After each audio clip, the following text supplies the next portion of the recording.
এ নিয়ে আলোচনা করতে এই মুহূর্তে রাজশাহীতে আছেন সহকর্মী মওদুদ রানা, তার সঙ্গে যুক্ত হচ্ছেন সুশাসনের জন্য নাগরিকের রাজশাহী শাখার সভাপতি আহমেদ শফিউদ্দিন। সরাসরি যাচ্ছে সেখানে।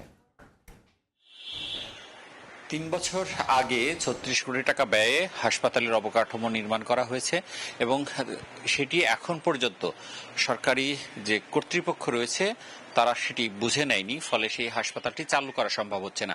অন্যদিকে রাজশাহী মেডিকেল কলেজ হাসপাতালে শিশু রোগীদের চাপ রয়েছে এবং হামে এই ফেব্রুয়ারি থেকে এখন পর্যন্ত ৫২ জন মারা গেছে।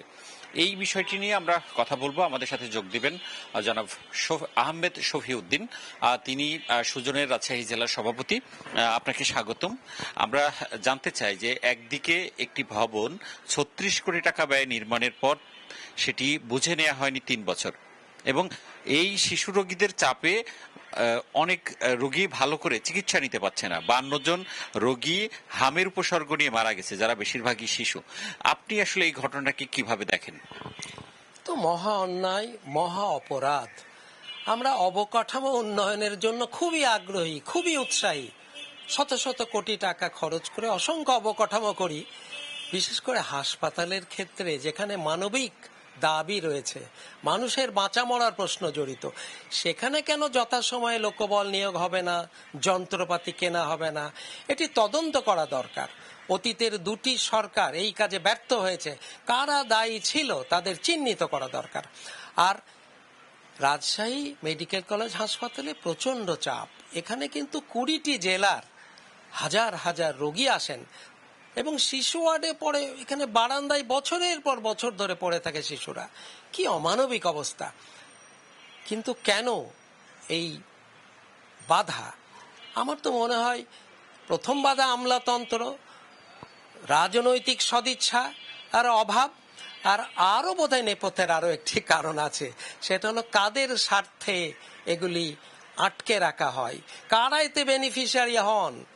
সেই অশুভ গোষ্ঠী প্রচন্ড শক্তিশালী, তারা সরকারি হাসপাতাল আদৌ করতে দিতে চান কিনা সেটি একটি প্রশ্ন।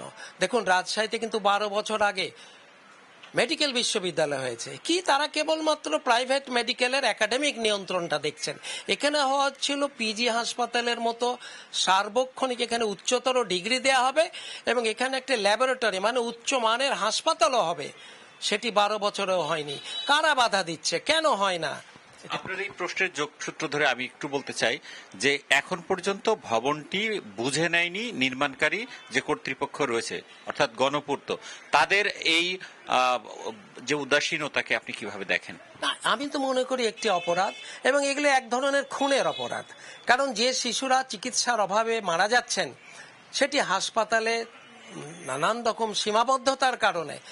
এবং এই রকম একটি হাসপাতাল যদি আজকে থাকতো, তাহলে আমরা বলতেই পারি নিশ্চয়ই সেখানে শিশুদের জন্যই বিশেষ মনোযোগ পেত।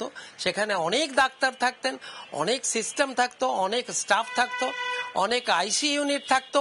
কাজেই যারা এটা বুঝে নিচ্ছেন না, কেন নেননি, তাদের জবাবদিহিতার আওতায় আনা দরকার।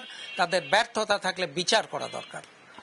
যারা এই হাসপাতালের অবকাঠামোটি এখন পর্যন্ত বুঝে নেয়নি এবং যন্ত্রপাতি লোকবলের যে অভাব রয়েছে, যারা উদাসীন এ ব্যাপারে, তাদের বিরুদ্ধে তদন্ত করে ব্যবস্থা নেওয়ার তিনি দাবি জানিয়েছেন এবং একই সাথে দ্রুত যাতে লোকবল নিয়োগ হয়, যন্ত্রপাতি স্থাপন করা হয় এবং এই ২০০ শয্যার হাসপাতালটি অতি সত্বর চালু করা যায় সে ব্যাপারে তিনি উদ্যোগী হওয়ার আহ্বান জানিয়েছেন। এবং তিনি একই সাথে বলছেন যে এই হাসপাতাল যে ৩ বছর ধরে পড়ে আছে, এর সাথে যদি কোনো সিন্ডিকেট থাকে, তারা যদি আটকায় বিষয়টি, তাদের বিরুদ্ধে ব্যবস্থা নেওয়া দরকার। এই ছিল রাজশাহী থেকে সর্বশেষ। সরাসরি যুক্ত ছিলাম রাজশাহীতে।